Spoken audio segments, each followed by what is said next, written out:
오늘 화면에 두 가지 주제를 가지고 이야기 시작해 보겠습니다. 추천 한번 정중히 부탁드리면서 본격적으로 이야기 이어가 보죠. 일본이 수출 규제를 시작한 데는 수많은 이유가 물론 있을 수 있습니다.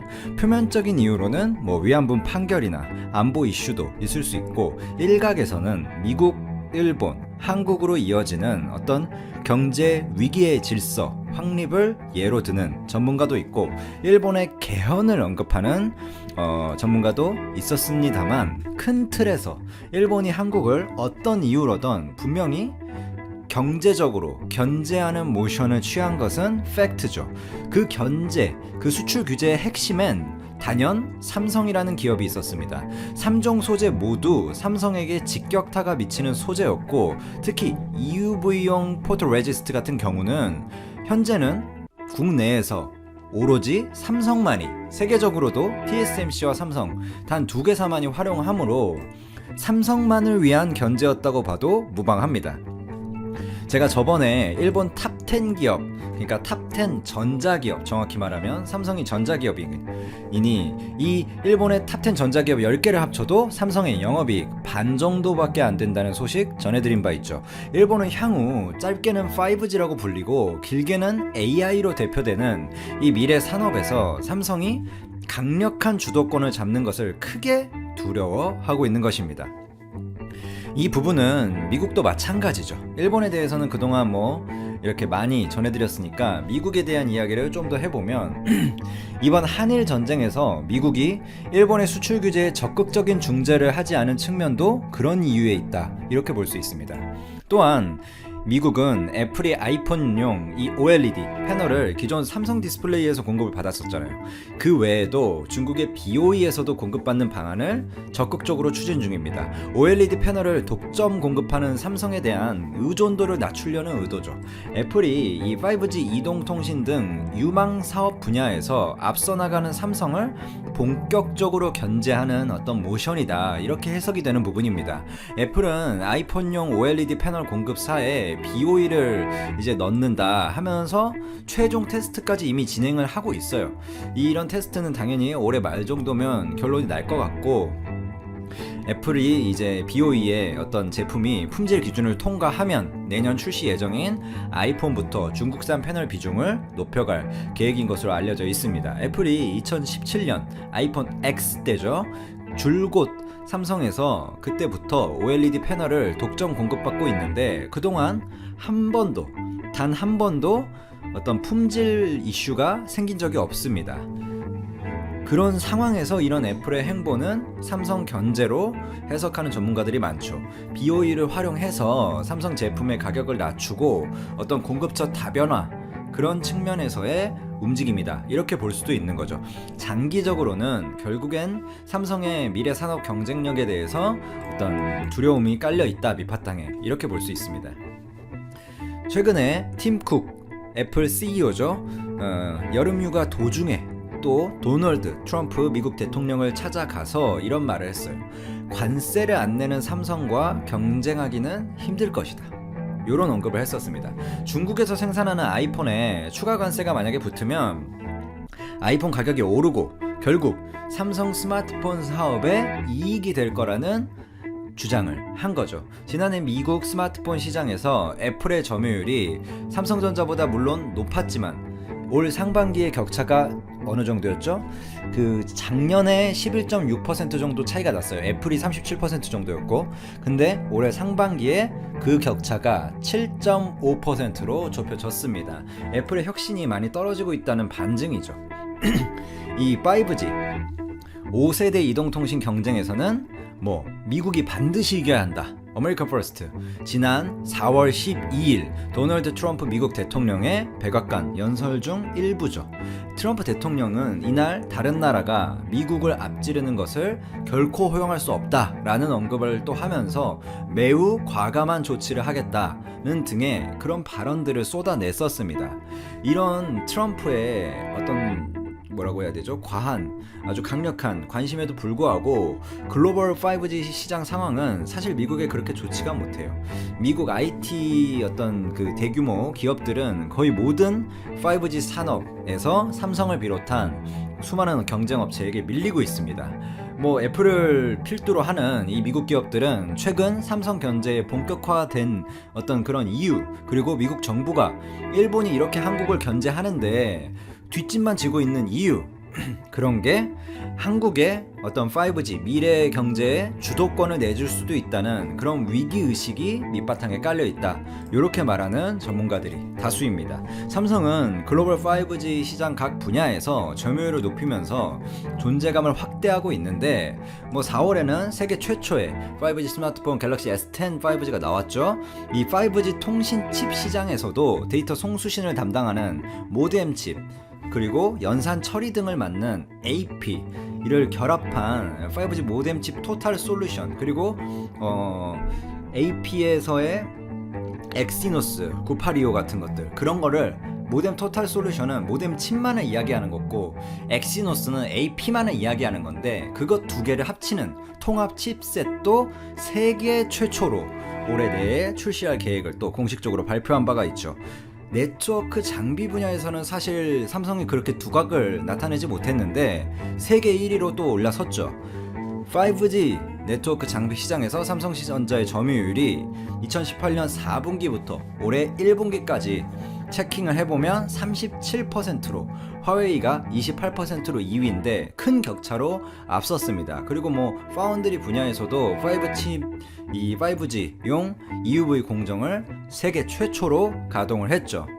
이 이재용 삼성전자 부회장이 노리는 산업들이 여러 가지가 있는데, 뭐 AI를 가장 언론에서는 많이 언급을 했죠. 근데 AI라든지 뭐 미래 산업이라고 불리는 것들, 뭐 자율주행차라든지 또 뭐가 있죠? 뭐 IoT라든지 여러 가지, 그 모든 것들의 기반에는 결국에는 빠른 어떤 데이터 전송 처리가 있을 수밖에 없습니다. 그런 반도체 AP, 그런 5G 모뎀 칩, 그런 토탈 솔루션이 결국에 밑바탕에 깔려야지 자율주행차가 좀 더 빨리 지연 응답 없이 사람이 이제 필요 없는 운전이 가능한 거고, IoT, AI도 그런 빠른 어떤 상호간의 지연 응답이 가장 짧아지는 그런 기술이 기본적으로 필요한 거죠. 그 이후에 다른 모든 것들이 따라가는 겁니다. 그러니까 겨우 이제 미국이나 일본이 더 견제를 하는 거죠.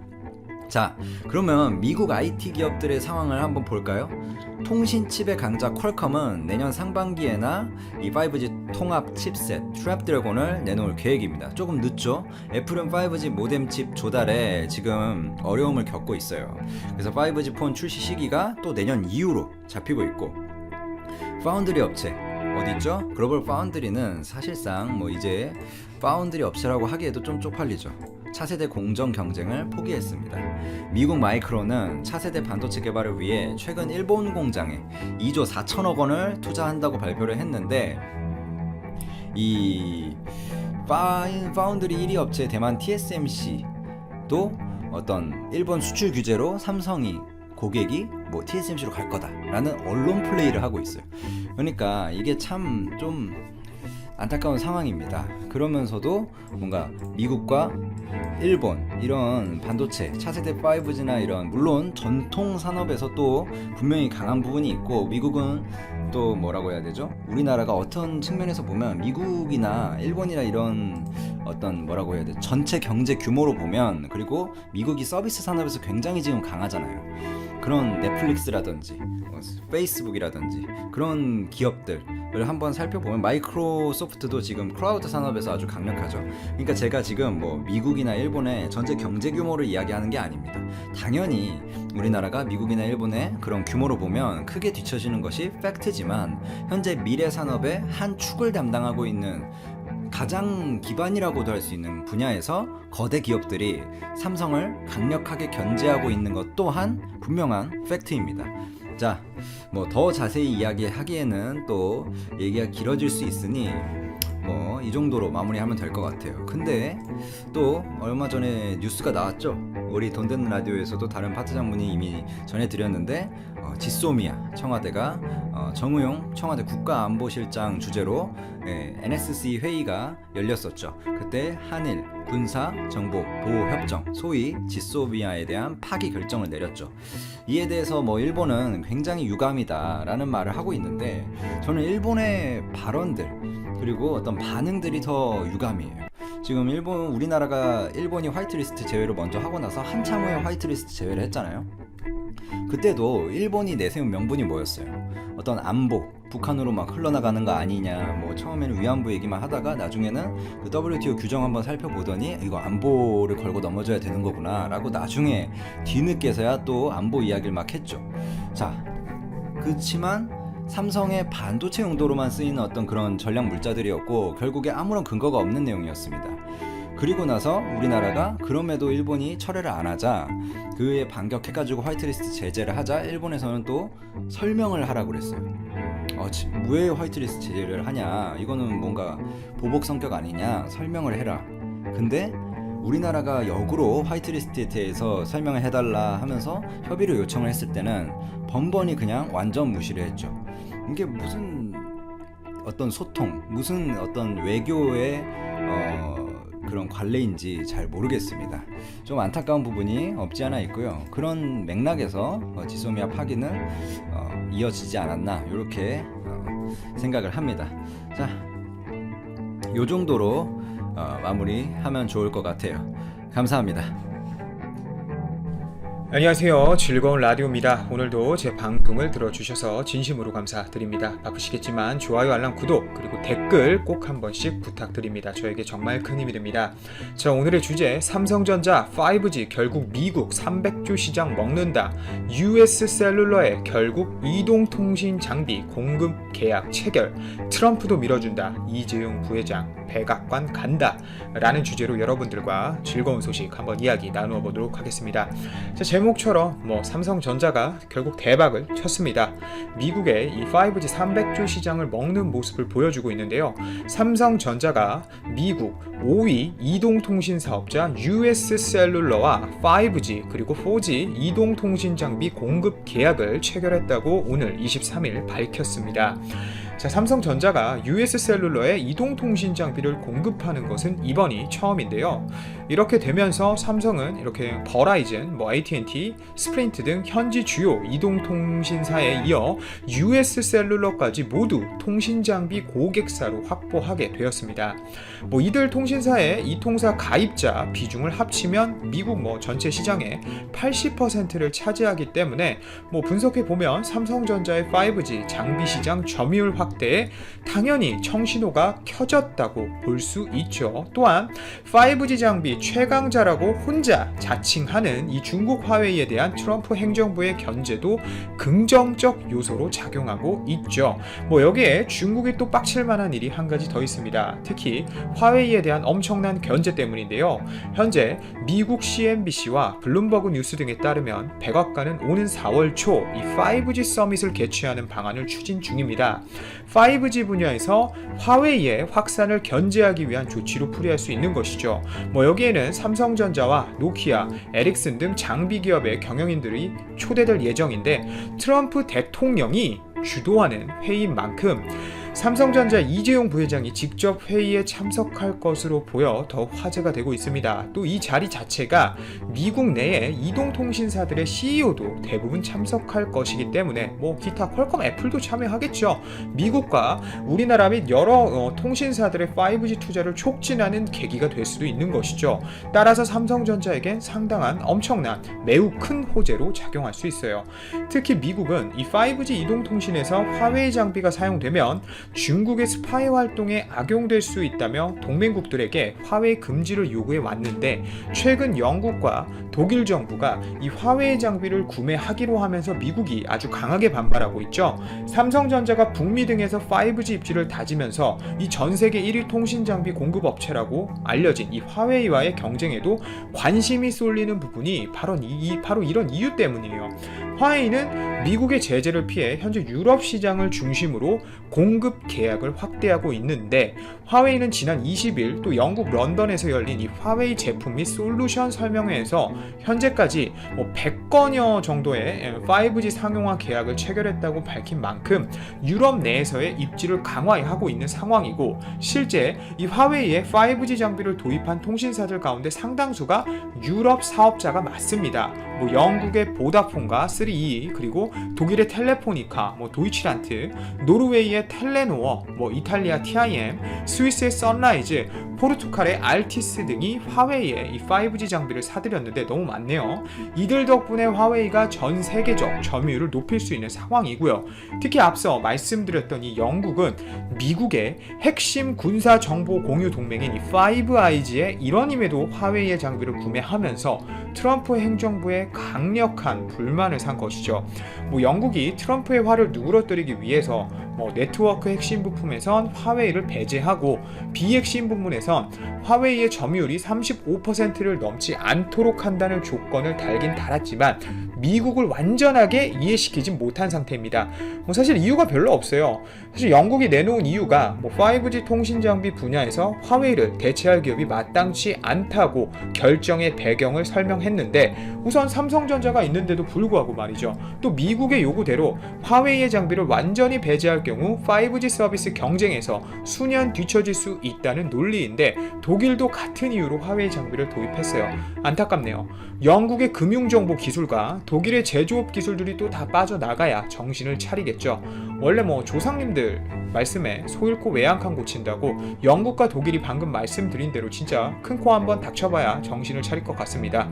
코가 크긴 크죠. 장난이고 이런 화웨이의 기세는 앞으로도 점점 더 강해질 것 같은 양상인데요. 양 차오빈 화웨이 5G 제품 라인 총괄 사장 또한 올해는 대규모의 5G 상업적 구축이 본격적으로 이루어지는 해가 될 것이라며 전 세계 파트너들과 기술 및 애플리케이션 혁신을 지속 추진하겠다고 밝힌 만큼 미국의 눈에 올해에도 화웨이는 가시거리일 수밖에 없습니다. 이와 반대로 삼성전자는 올해 5G 점유율을 20%까지 전 세계적으로 끌어올린다는 목표를 세운 상태인데요. 우선 이를 위해 여태까지 수주한 이력을 좀 정리해 보자면 삼성전자는 국내에서 SK텔레콤, KT, LGU+의 5G 장비를 공급하는 데 더해 지난해 10월엔 일본이 우리를 그렇게 때림에도 불구하고 2위 통신사인 KDDI와 20억 달러 규모 하나로 약 2조 4천억 원 수준의 5G 장비 공급 계약을 체결하기도 했고요. 또 두 달 뒤인 12월엔 캐나다 유무선 통신사업자 미디오트론의 4G LTE 와 5G 통신 솔루션을 공급한다고 발표했습니다. 또 그리고 올해 초엔 북미 시장을 더 적극적으로 공략하기 위해서 미국 5G 망 설계 최적화 전문 기업인 텔레월드 솔루션스를 인수했는데요. 이 텔레월드 솔루션스는 5G 커버리지를 최대 효율로 확보할 수 있도록 서비스를 제공해서 삼성전자 5G 통신 장비의 경쟁력을 높여주는 역할을 앞으로 담당하게 될 텐데 이 기업을 인수했다는 것 자체가 사실 미국 트럼프 정부에서 삼성을 밀어주고 있다고 봐도 무관하다고 생각해도 되는 게 우선 미국은 자국의 엣지 기술 그러니까 최첨단 기술이 쉽게 넘어가는 것을 항상 주시하고 관리하고 있습니다. 특히 5G 기술 같은 경우는 미국도 굉장히 중요하게 생각하고 있고 화웨이를 견제하면서까지 지키려고 하는 기술인 만큼 절대 잃어서는 안 되는 기술인데도 불구하고 삼성이 인수하게끔 큰 문제 없이 넘어가 주었다는 것은 분명 좋게 해석할 수밖에 없는 일이죠. 그만큼 미국이 우리나라 삼성전자의 5G 기술을 화웨이의 대안으로 생각하고 있고 당장 삼성도 이렇게 물들어올 때 노를 저어야 된다는 말입니다.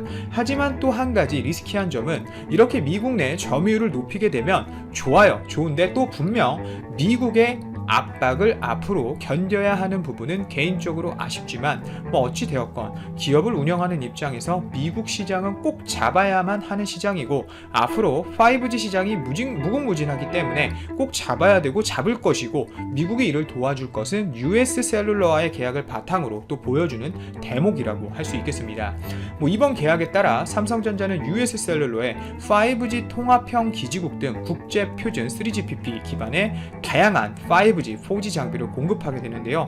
핵심은 5G 통합형 기지국, 무선 통신 부분과 디지털 통신 부분을 통합한 제품이라고 보시면 되고 크기와 무게를 최소화해 화웨이 거보다 훨씬 작고 가벼워요. 가로등과 건물 벽면 등에 손쉽게 설치할 수 있는 게 장점이에요. 특히 광 케이블 매설 비용도 줄일 수 있기 때문에 5G 네트워크 구축에 필요한 시간과 비용 절감이 또 가능하고 개발한 기지국용 이 5G 모뎀 칩을 장착해 전력 소모를 줄이면서 최대 10GBps의 통신 속도를 지원하게 하게 됩니다.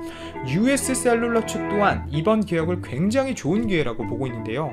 삼성전자 장비 구축을 계기로 보다 높은 통신 품질과 안정적인 신뢰의 커버리지를 바탕으로 가입자들에게 한 단계 높은 5G 서비스를 제공해 미국 내 점유율을 더 높이겠다는 의지를 내비치고 있습니다. 그리고 아무래도 화웨이는 좀 더 어려워질 수밖에 없는 상황입니다. 우선 화웨이 자체가 자사의 하이실리콘을 통해 칩을 설계만 하고 생산은 대부분 파운드리 업체인 대만 TSMC에게 맡기고 있는데 미국 반도체 업체들과의 정상적 거래가 어려운 가운데 화웨이와 TSMC의 이런 동맹이 끊어지거나 크게 약화한다면 화웨이는 안정적인 반도체 부품 조달에 어려움을 겪게 될 수밖에 없는 상태인데요. 그런데 이 상황에서 미국이 또 쪼이고 있죠.